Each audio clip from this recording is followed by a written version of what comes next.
1789, Louis XVI called together an assembly of the Estates General to pass proposals for new taxes.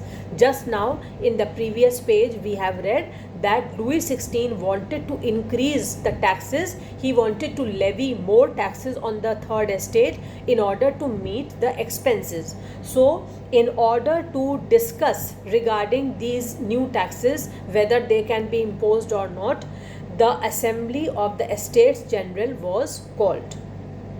A resplendent hall in Versailles was prepared to host the delegates.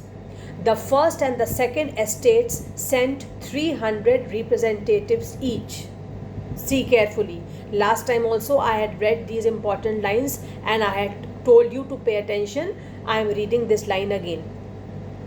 The first and the second estate sent 300 representatives each, where to attend the meeting of the Estates General, who were seated in the rows facing each other on two sides, while 600 members of the third estate had to stand at the back. See the discrimination between the first, second and the third estates.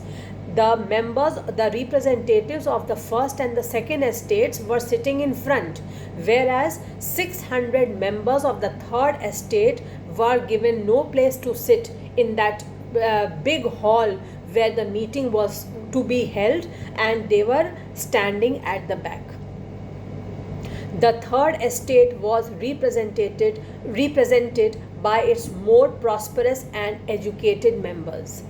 Anybody did not go to become a representative of the third estate.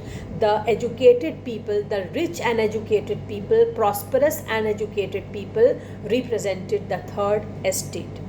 Peasants, artisans and women were denied entry to the assembly. However, their grievances and demands were listed in some 40,000 letters which the representatives had brought with them. Voting in the Estates General in the past had been conducted according to the principle that each estate had one vote. This was the system of voting. All representatives did not cast their vote. Each estate had to cast one vote. This time too, Louis XVI was determined to continue the same practice. But members of the third estate demanded that voting now be conducted by the assembly as a whole, where each member would have one vote. This was the demand of the people, the educated people who were representing the third estate. They said that the earlier system of voting should not be followed now, and every member should be permitted to cast his or her vote. This was one of the democratic principles put forward by philosophers. In a democracy also, what do we do? Like in India is the democratic country. What do we do when elections are held? Every man and woman who is 18 years of age or above has the right to cast his or her vote. So this voting on the lines of democracy was proposed by philosophers like Rousseau in his book The Social Contract.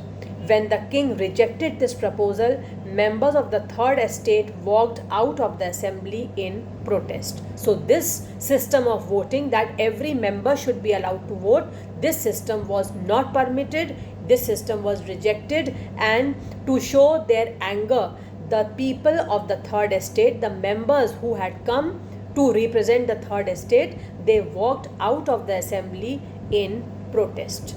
Now children, we will continue the chapter. We will do the chapter further, see how the revolution took place, what were the consequences of the revolution. We will read every detail in our next class. Whatever I have taught you till now, keep revising everything, read those pages once again, and if there is any problem, you can always ask me in your class group. You can put up a question or you can ask me personally also. Okay? Thank you. Have a nice day.